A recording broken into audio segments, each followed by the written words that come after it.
All right, well, there we go. I guess I needed to reload, so thank the Lord that worked out nicely. Good evening to everyone. This is Dr. Ellithorpe with Tustin Longevity Center. We meet here every Tuesday at 6 o'clock to 7 o'clock, and we take questions from anyone. You don't have to be a patient here, family, friends, curious people, anyone. I'm a general practitioner practicing now 45 years with my dad in food research. I have been involved in the integrative, functional medicine, alternative, whatever you want to call it, complementary medicine. When they were teaching a doctorate in integrative medicine in the 1990s, I took that course and did a second doctorate in integrative medicine after I did my family practice internship and training in the military. And so I have been around and have grown up in food research since I was a child. So I'm 72, going to be 73. And this will represent about 68 years of my life being involved in discussions and the impact of healthcare from the laboratory bench to now the practice of medicine. We don't answer these questions for management of any personal medical issues over the internet. This is just considered educational and advice from my experience, how I look at questions and topics like this. If you have concerns, you have to consult your own doctor. If you are one of our patients, we ask you to text us, call us, or make an appointment so we can specifically address your needs. So this is general for information and not meant to be management over the internet. So we have a couple of ways to get a hold of us. We do these internet questions through tlcdoctors.com, tlcdoctorsplural.com, tlcdoctors.com. And we have a link there where you can get onto our newsletter. And then we remind you that this is upcoming every week. And then what we do is we'll let you type in a question, a certain amount of characters. Then that comes to me right before, minutes before we go live. And then we have the live question here where you can type in through the YouTube chat, and I can try and answer questions there.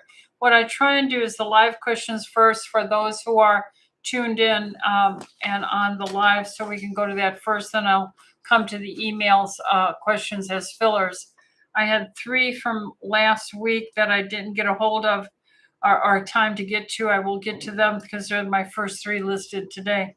So with that, I want to welcome everyone and thank you for joining and taking care of your life and your health. So the first question in the live chat is coming from Great is Thy Faithfulness. Have you heard of Inuspherus therapy? I don't know if I'm pronouncing that right. It's spelled INUSPHERESIS, therapy. And yes, I've heard of it. And if so, what are my thoughts on it? Yeah, it's like a type of dialysis. It's a filtering of the blood plasma to try and filter out maybe autoantibodies or unwanted tiny protein fragments. So it's a filtering system. And there are those who do this as an anti-aging phenomena. It costs a lot of money. It's not mainstream. And you have to have someone who has got the ability to deal with potential emergencies if there are problems during the process, and then the reinfusion of the cleaned plasma back into the blood. So it has to be at a real medical doctor's office or hospital setting where they're doing this therapy with clean machinery and anti-clotting like heparin therapy, so you don't experience any clotting, that kind of stuff. So I am curious. I think things like this need to be looked at. I do not think we have enough published data on it. I think we need more trials, animal trials, as well as human trials. But I think it offers an opportunity. I'm thinking that would likely see a benefit from people who unfortunately got the clot shot, as they call it, or nicknamed it, because the spike protein antibodies, when I tested on my patients that are having clear symptoms after the injection of the Pfizer or Moderna products, they're in the range even 4, 5, 6 years post injection of having antibody levels in the 30, 40, 50,000 range. And that'd be nice to filter out if we could do that. So that would be something that I would recommend. The same might be for things like very, very, very high other autoantibodies in other autoimmune diseases. So yeah, I think it has a point to be looked into. I don't think it's ready, and it certainly is not something any casual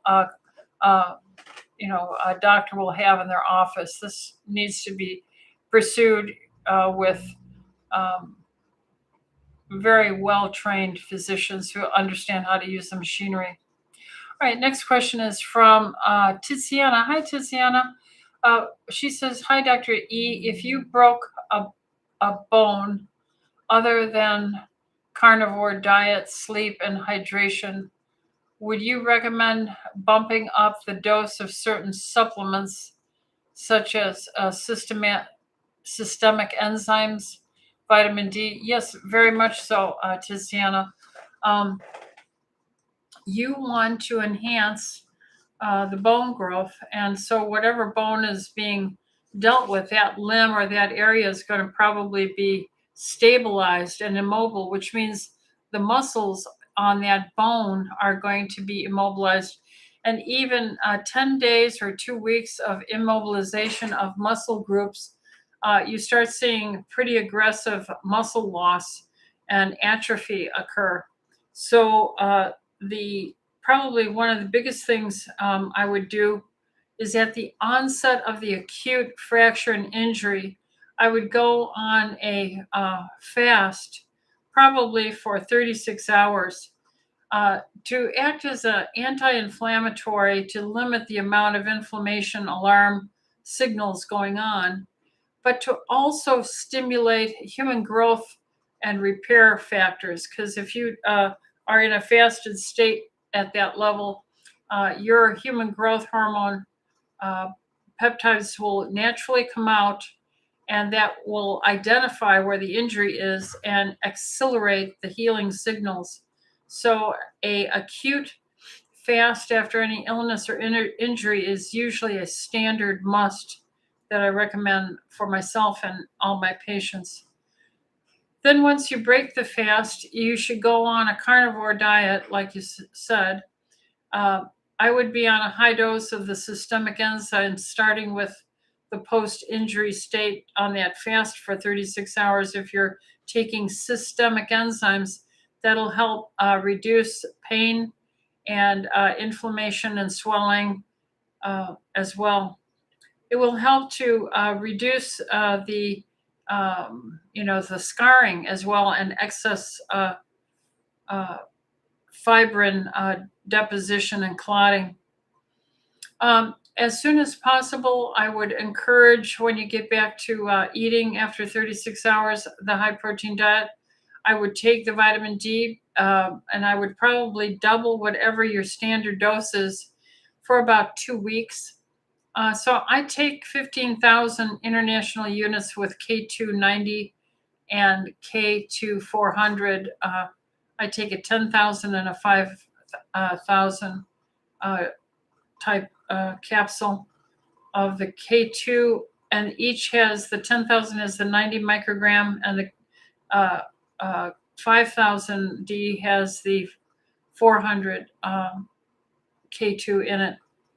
And this is well known to be helpful in bone management and calcium deposition into the bone. I would also try, and it depends on the bone, and talk with your orthopedic doctor. There, you could, stand outside and ground. Getting a the potential of the cell membrane is dependent on a good membrane potential, and that's electron flow dynamics, energy, vibrational medicine.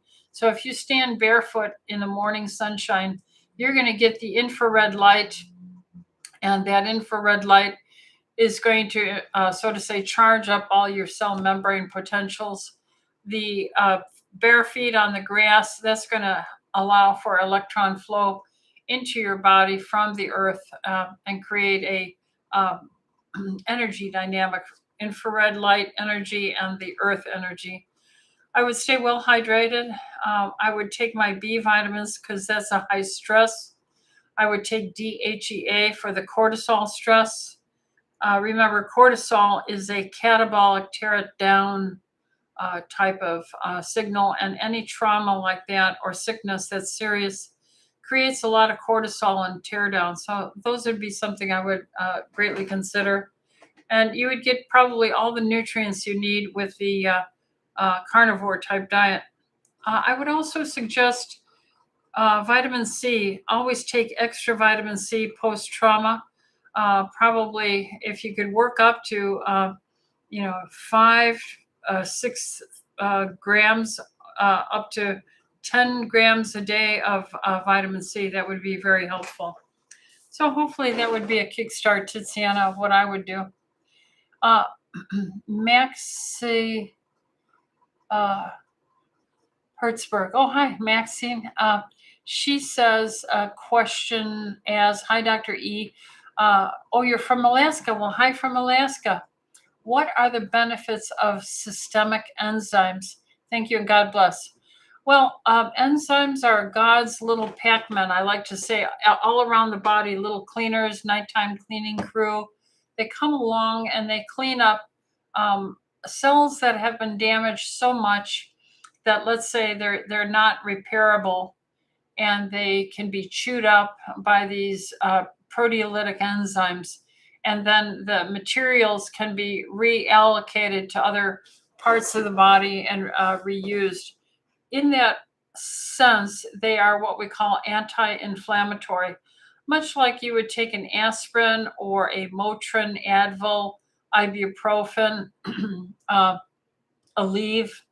These are all non-steroidal anti-inflammatories, but they do nothing to remove the actual debris of the injured tissue. So God put it into a wonderful systemic enzyme, but it is absorbed through your stomach into your system and the portal system, and reaches all parts of your body to reduce, when we moved to here 2 weeks ago, I really I jammed into a door. We were pushing in some kind of a big piece of furniture, or I was. And it just really I was so glad it wasn't broken. And even still, there's just a wee bit of swelling at the base of my little finger right here. I couldn't get my wedding ring on. I couldn't, bend it fully, And so what happened was of course, I stopped eating. And then I took more water and my systemic enzymes, and all the bruising was really gone within a day and a half. And by the time I did the first Tuesday we were here was August 4th, 2 weeks ago. And this happened, I think, on Sunday. So that was in 2 days. And there was no bruising. And if you go back on that video, August 4th, you'll see me lift up my hand, and you can see I was comparing it with my other little finger.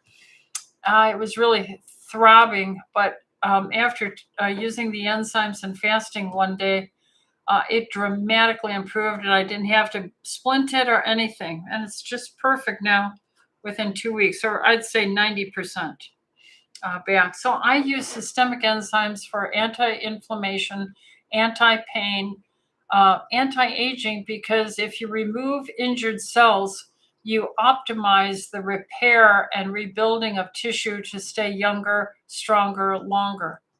Hopefully that helps, Maxine. Then Deanne Smith says, "Hi, Dr. Rita. I love your new office with the large window." Oh, thank you. Yes, it is quite lovely. A little garden effect here. Beautiful trees in the neighborhood. So it's uh, it reminds me of the guy who sang "Welcome to My Neighborhood." What was that guy's name? He had the little puppets and the show for the kids. But yeah, well, we're all in one room now, so I can walk right to the IV. I can walk right to the lab. I can walk right to the supplements and our research area than the office. And it's just so much nicer and better communication. And uh, we thank the Lord for it. Thank you for noticing it. Her question is, Orthomolecular has a product for bones called Pro Bono. Do you recommend it? Yes. You see, Orthomolecular has a team of PhD biochemists, chemists. They have nutritional PhDs, and they have clinicians up there in Wisconsin. And they're all working on trying to keep medical licensed practicing physicians and other licensed clinicians, not the public. They only deal with licensed practitioners with high standard, scientific researched, clinically, if at all possible, established impact of nutraceuticals whose sourcing comes from reliable venues, farming that is organic, if at all possible, and tested, resources out of country that have gone through quarantine and verification of passing, toxic clearance thresholds. So orthomolecular is a high-end, 40-plus-year-old, and I happen to know the leadership there and their godly behavior, and that's why I use them so much. Yes, pro bono is a multi-element, you might say. It has several components in there that is associated with bone support. But I'm going to tell you this: if you don't do your stomping, sudden deceleration, stomping with your legs, stomping with your arm, weight resistance training, if you don't eat a healthy diet, adequate water, adequate sleep, if you don't take your vitamin D, I would also say with K2, if you don't use, if you can, your natural hormones, then you're not going to find any supplement that will breach a healthy lifestyle. So that's what I would recommend, Deanna. All of that is first before you take any supplement, a healthy lifestyle. She goes on to say, a dear friend, 48-year-old son who is O positive, has been diagnosed with multiple sclerosis. What is your experience with MS? Any suggestions? And thank you. I have dealt with autoimmune, because multiple sclerosis is an autoimmune disease of unknown etiology, but we for decades here in the functional world have always known that, especially in the O-type blood, there is a trigger, a push on that type of blood phenotype O to react very poorly with the genetic modifications that they intercalated into the wheat grain, the barleys, all the grains, oats, all this genetic modification of the grains is somehow picked up by the immune surveillance of an O-type blood, much more sensitive than, let's say, me, a B-type blood. I don't seem to have much reaction to a grain if I were to eat it, whereas my husband, John, is O positive, and he can feel his hands stiffen up from exposure to this. So you have to realize your gut is only one cell membrane thick, separating the world that you bring in through food from being allowed past that barrier into your lymphatics and your body and your blood and all that. And that alarms your immune system. And these grains create damage, leakiness to the lining of your gut. When that chronic microscopic activity goes on day after day, multiple times with wheat grain type meal exposures, and then we can add in the fact that homogenized pasteurized dairy is not dairy anymore. It is wrongly labeled. Some smart lawyer should get out there and false advertising. There's no such thing as a dairy in your grocery store unless it's in an area where it says raw dairy, because that's the only time you're really getting the true milk or the true cheese. Anything else is an inflaming fake monster that goes down your throat. And this is O-type blood, very, very reactive. So you think of a pizza, America's favorite snack, that's consumed multiple times by the younger generations over and over and over and over. And you're getting in the grains and the dairy with the cheeses of the pizza all the time. So over decades and years, this creates the damage, and the poor young man turns into the older years, starting middle age.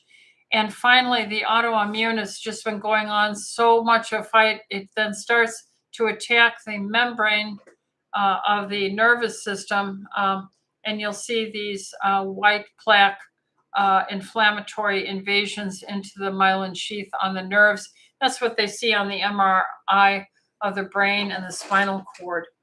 Now, I've seen this stop and end and be reversed or at least stabilized when they become carnivores. If O-type blood people would just become a true non-cheating carnivore for about 6 months, I would say minimum, 100% carnivore, symptoms improve, all the inflammatory markers improve, a sense of well-being, neurological deficits improve, and need for medications is reduced.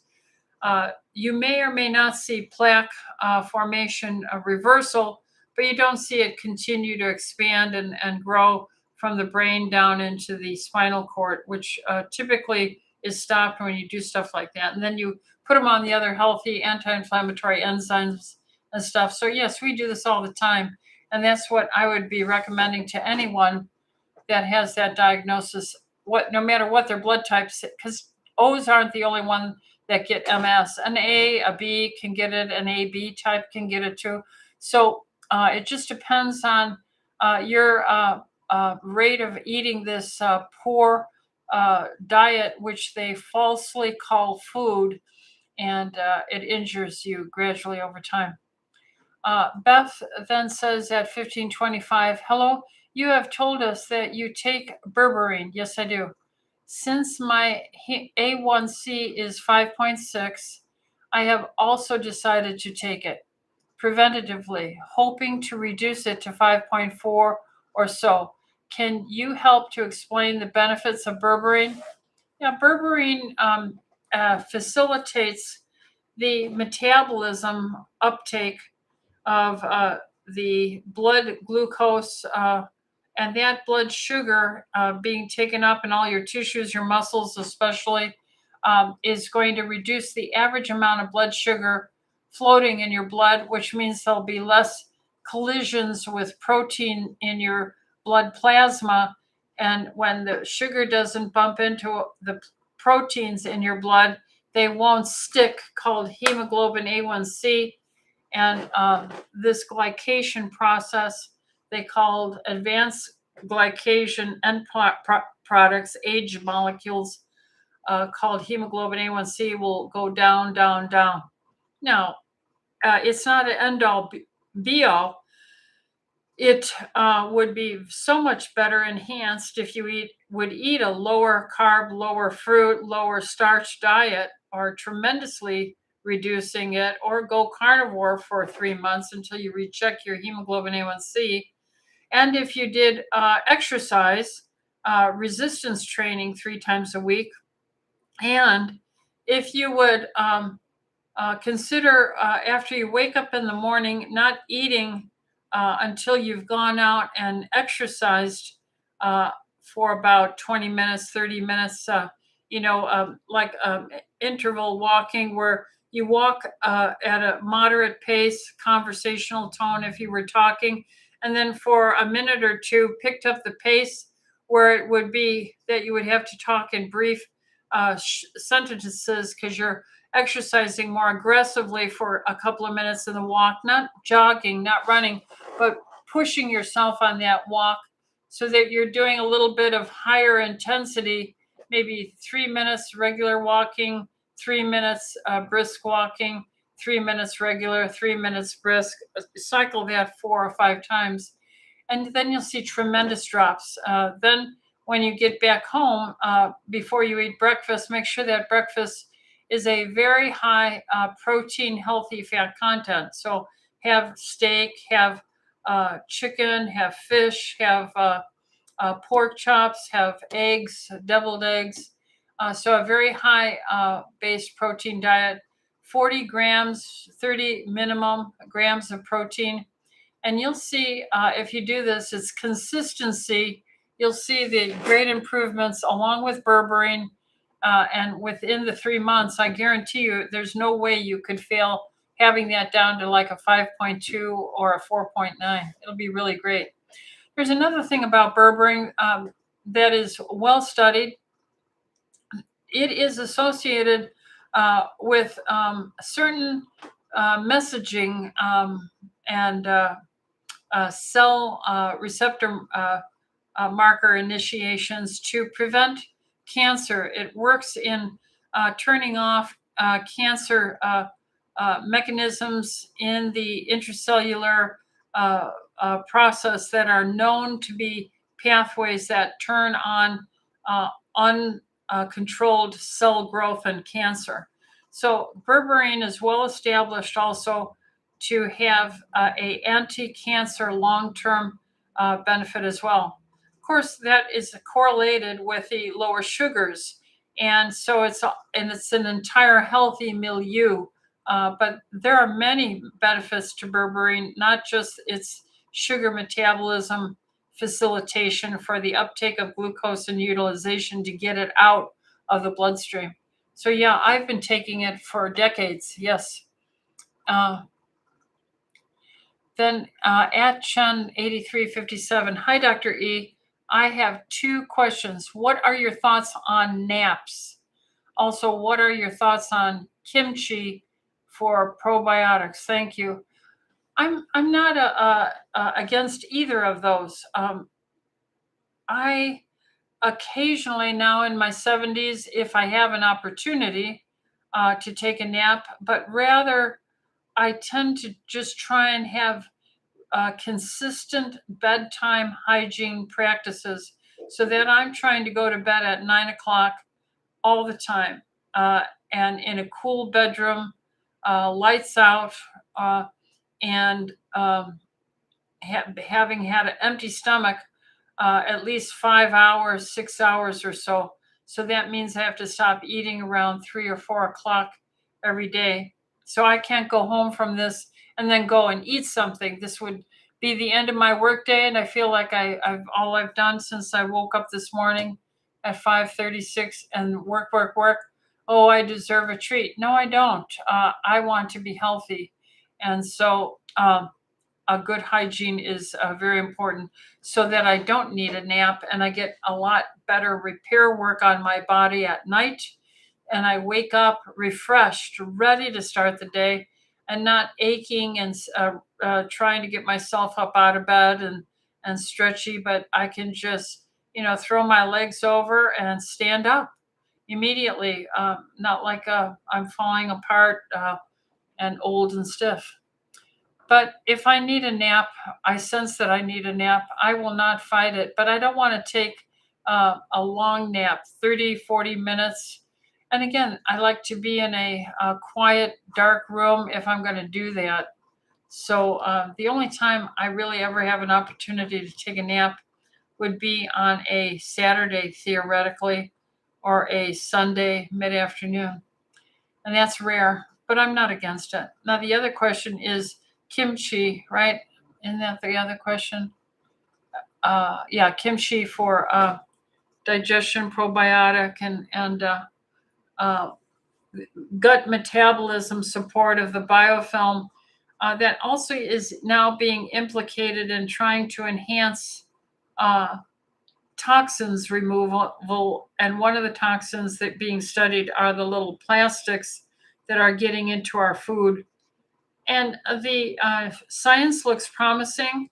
Any type of fermented food has a different type of microbiome that you present to your gut to support a colony that supports a whole uh, capability of different immune support, vitamin production support, detox, and filtering support of your body. So yeah, I'm in favor of kimchi, or the way I do it is I'll try and take sauerkraut in some form once or twice a week. That's what I do. So I'm in favor of it. Um, Mr. Rogers, yes, that's Constance. Yeah. Mr. Rogers, welcome to the neighborhood. And won't you be my neighbor? Yes. Praise God. I think he used to be a Methodist minister, Mr. Rogers. So he was a man of God, and he was so meek, but he was very structured in his dreams and work and purpose. So what a wonderful man he was. Okay, next question. That's from Leah Jimenez. Hi, Leah. Hi, Dr. Rita. Thoughts on all the peptide injections? Is that something you would ever do there? Thanks, and God bless. I'm watching it very closely, Leah. We make these peptides. Insulin is a peptide. This is like another wave of materials. The research in Russia has been going on for 50 years plus on these peptide therapies, animal research, human research. I don't know that we have all the data from Russia. I think our relation is getting much, much better with them and their scientists. So would I start injecting it? Would I start selling supplements? Um, I don't think there is enough established clinical data for me to feel comfortable yet doing this. I just want to let you know I am going to do a presentation on this with our doctors here, Dr. Gonzalez, Dr. Lamb, Dr. Mitchell, Dr. Alt, myself, and our nurse, RN Terry. And we're meeting again monthly, the last Wednesday of every month.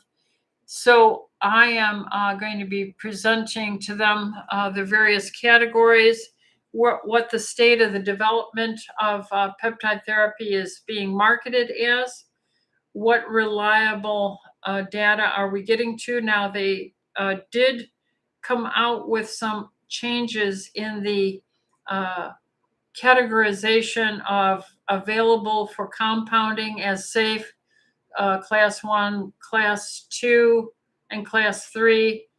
And some of the ones they moved to class 2 for restriction, they've moved out and I think put back up in class 1.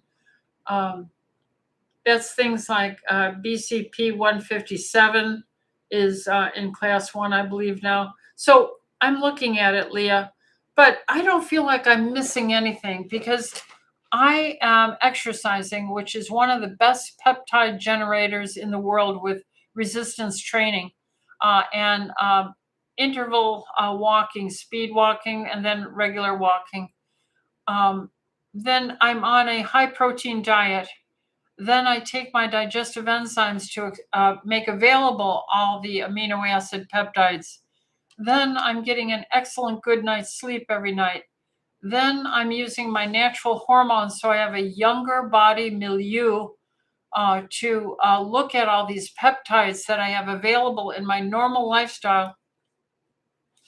Some of these peptides have the capacity to impact the ends of the DNA caps. We call them telomeres.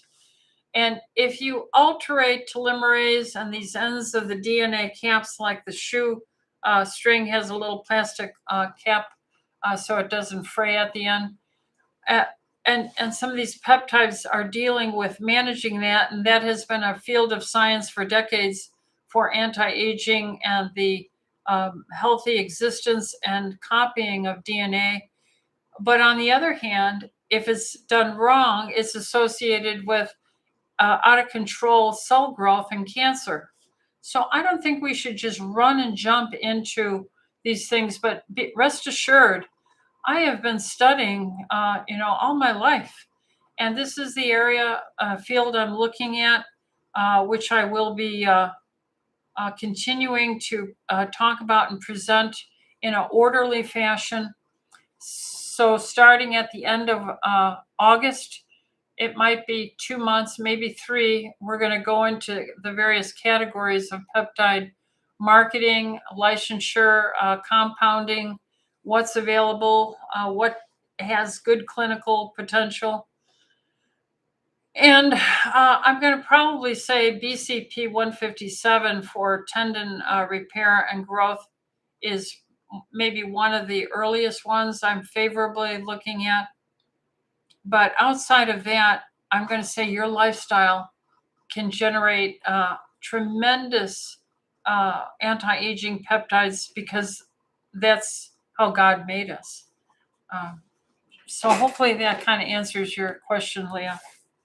All right, next question is, we'll go to the email. So Sandra said, these are the 3 I didn't get to last week. Sandra said, I tried to find the article you mentioned is in Circulation 2015 about saturated fats not causing heart disease. Each article I found seemed to say the opposite. Yes. So do you have a more specific reference for the article you were referring to? Happy, thanks. Happy birthday and anniversary this month. Thank you very much, Sandra. Yeah. And I looked it up, and in the book, Nina Teicholz, Teichholz. If you look on the YouTube, she has a lecture. I don't know the name of the lecture though, so it's going to be hard for you to find that way. But anyway, she wrote the British Medical Journal article in 2015, and in that British article, British Medical Journal article of 2015, titled "How Dietary Guidelines Are Out of Step with Science." And in that, she goes through the questions and history of the 2013, the American Heart Association changed its recommendations for dietary guidelines to not refer to any fat guidelines. They dropped their statement of avoiding saturated fats. That's where it was at in the American Heart Association's 2013 dietary guidelines. And then it was repeated in 2015 in the US dietary guidelines. So both of those leading organizations had since 2013 in their dietary guidelines, the American Heart Association of 2013 and the US dietary guidelines, both stopped a low-fat diet recommendation. That's where it came from.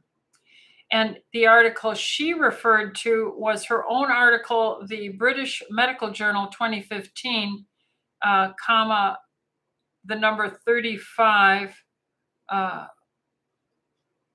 semicolon, H4962. And her titled article was How Dietary Guidelines Are Out of Step with Science. And these recommendations from the dietary guidelines, quote, Reducing total fat does not lower cardiovascular disease, end quote. So that's what both the dietary guidelines said. Now, I would have thought that ABC, NBC, CNN, MS Now, well, back then it was MSNBC, would have picked up, as well as the Washington Post, the New York Times, and the Guardian in England would have published, wow, there's no more recommendations for reducing total fat does not lower your cardiovascular disease. And yet we've been fed that since the 1961 when they came out with the first recommendations for saturated fats. So that's what I was referring to, Sandra. And I got her book. I pulled it off. The old book is called The Big Fat Surprise by Nina Teckholz. But that doesn't have her 2015 article in it. You have to get that yourself.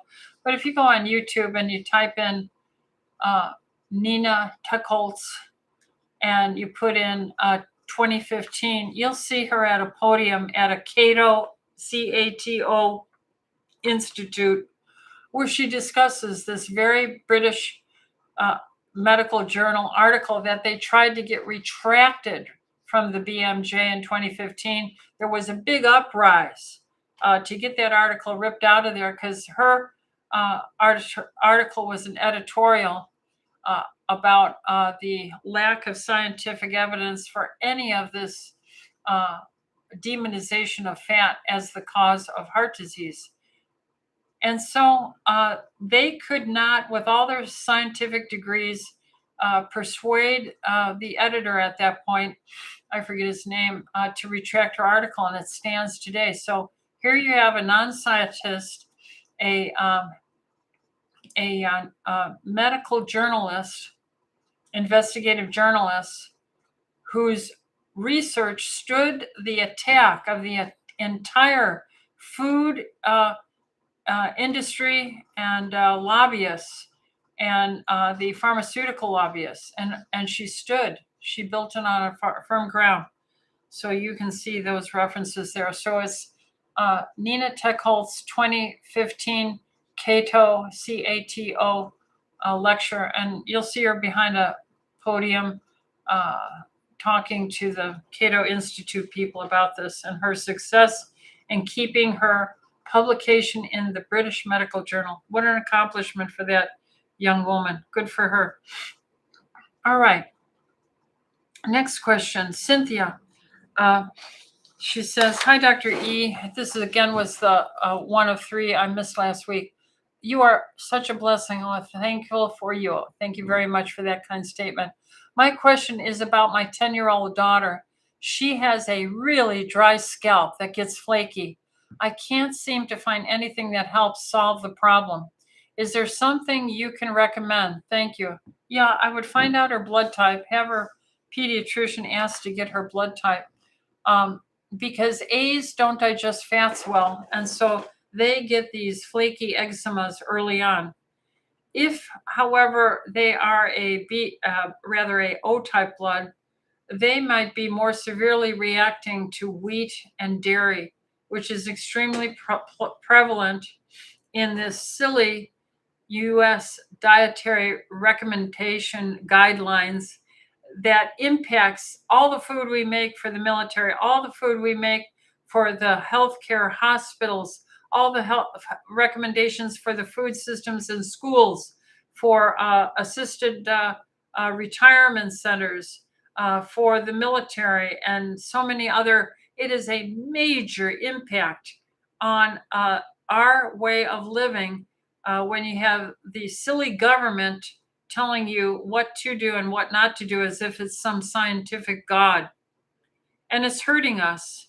And A's don't digest fats well, and they gravitate toward a high carbohydrate diet. They get injured by these seed oil and hydrogenated fat, shelf life extending packaged, refined food, boxed food, packaged foods for convenience. And these poor children are eating this fake fat that's injuring their cell membranes and giving them flaky skin and eczema, the same for the lining of their gut. And so they will often get all this flaky dandruff and head eczema. So, number one, the number one diet to help solve everyone's reaction to this corruption of the food system is grass-fed beef, wild-raised prairie chicken and pork products, and wild-caught fish with cooked vegetables only, and butter and salt and maybe some pepper. So protein and cooked vegetables are the number one.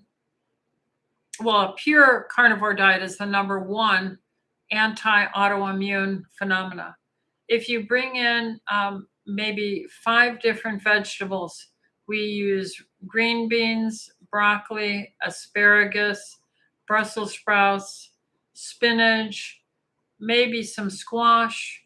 If they're children, maybe we can let them get away with some sweet potatoes. But all the peas, corn, and carrots are pretty much genetically modified. So that's what I would work with. Cooked vegetables, butter, salt, and cooked meat, fish, pork, chicken, fish. And then I would buy clinician's preference oil. And this contains the linoleic, alpha-linoleic, omega-6 and omega-3 that the human membrane is made of. And I would buy it both in the capsule form or the liquid form. And it tastes fine, tastes like a little bit of like walnuts or sunflower seed oil. I would give a teaspoon every day to them. And I would drip some into the hair on the weekends on the scalp. And I wouldn't wash the scalp, wash the hair with soap and water. I would only wash the hair once a week with cool water and use Selsun Blue, Selsun Blue, BLUE shampoo, which is selenium rich, which helps prevent fungal infections. That's what I would do. That's what I would do for any kind of flaky stuff like that, because she doesn't have the healthy fats. Now, if you find out she's a blood type A, you'll have to give her a digestive enzyme with betaine hydrochloric acid. We have that as orthodigestzyme. And if she can swallow a piece of hamburger and French fries, she can swallow 1 digestive enzyme capsule with water. Or open it up into applesauce and give it to her with each meal. That's what we do with our children with eczema. And then see your pediatrician. It takes 4 months for a new layer of skin to grow out in children, maybe 3 months, maybe even quicker. The older you get, if you're in your 50s, 60s, maybe you'll take 5, 6 months or longer as you get older. But you'll see it over time. Tell the children it takes 9 months to grow a baby. It'll take 3 to 4 months to eat like this healthy and take, the digestive enzyme and the oils and the Selsun Blue shampoo and put a few drops of the oil and massage it into the scalp on the weekends. And then Sunday night, take a little shower and rinse it out, because that oil will literally be absorbed. So if I have a dry patch on my skin, I'll take a drop and I'll put it wherever I want. I have a dry patch. Where is it? Right here. No, right here. And it goes away if I rub my clinician's preference oil on it. Okay. What's the next question? Emily says, do you recommend testing for bone turnover markers to track the impact of hormone replacement therapy on bones? I don't. Not that we couldn't. There are a couple of tests that can be ordered. These are looking at like reabsorption and reabsorption and bone building fragments you can pick up in the serum or in the urine. And These, I forget the numbers of the tests. One is a CPK something and a CP1N. But I haven't needed it because really, I think every one of my patients uh, over time uh, has turned around because I don't have, I think, anyone in their 80s as my patients with poor bone density. I build over time. It might, in the initial diagnosis of osteopenia, I might be tracking and seeing if you're making your own estrogen, and we'll wait and see if I need to really jump in with more estrogen, or see if the vitamin D levels of, 70 is enough, or if in 2 years we repeat it and you're still not building much or you've lost a little, then I'll get more aggressive. So this is over time, but we always figure out over the pattern of time the direction through checkups, truthful accountability on your exercise, truthful accountability on how well hydrated and good your diet is. And are you taking your hormones, measuring them? What is your vitamin D level? What is your sleep? Because you only build at night when you sleep. So over time and building a relationship over the decades with my patients, we really just see the most fantastic bone densities. And I really never need to waste money on these other tests. But they are available. I'm not against them. I just have never really needed to use them. So, yeah, I, I, I think it could be done, but I haven't needed them, Emily. Julie says, I heard a doctor claiming he has developed a supplement that can get rid of the herpes virus from the body. Do you know if this claim has any truth to it? No, Julie, I have not heard that. But those people here who have been my patients with suffering from herpetic recurring breakouts, they usually all go away because we use high dose vitamin C intravenously. We build up their cell membrane health and integrity with a higher protein diet and the correct healthy essential fatty acids, a healthy lifestyle low in carbohydrates that are sugars and fruit sugars and starches, and excess and late eating is a harm on so many levels and hurts the immune system. And the white blood cell immune system has to be on surveillance if there is going to be a viral illness or stress. And if you're not living the lifestyle you need to, you're going to wind up having all these issues with recurring viral outbreaks. But no, I haven't heard it. I take buffered vitamin C. I have high dose vitamin C capsules. I have the powdered Vitality C powder I mix with my magnesium, OptiMag Neuro. So I'm always doing something to put an extra kick of protection, because as I get older and work full time in my 70s around people who have coughs, colds, illnesses, sneezing on me, I need to keep myself healthy and well so I can work until I'm past 100 years old. All right, let's see the next thing. A question is, Julie says, no, I did that one. Mano says, bullous pumphanoid. That's called BULLOUS. Second word, PEMPHIGOID. I don't know if I'm pronouncing it correctly, but it's bullous pemphigoid. Cause and remedies. These are big bullous fluid-filled blisters, maybe 3-4 centimeters. And they can be on the back of your arm or your legs, your extremities, anywhere on your body, really. Causes unknown, like so many things in our society today.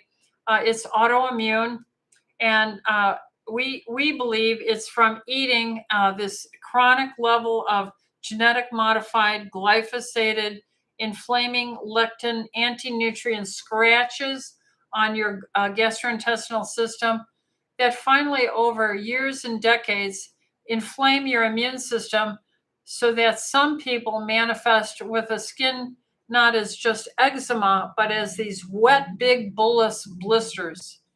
And they really have no treatment for it. Yes, they will give you steroids. Yes, you can take injections. Yes, you can take, oral steroids. But in general, they don't know what they're doing. So what we do when we see anything like that is it's the same thing. We say, be a carnivore for 3 months.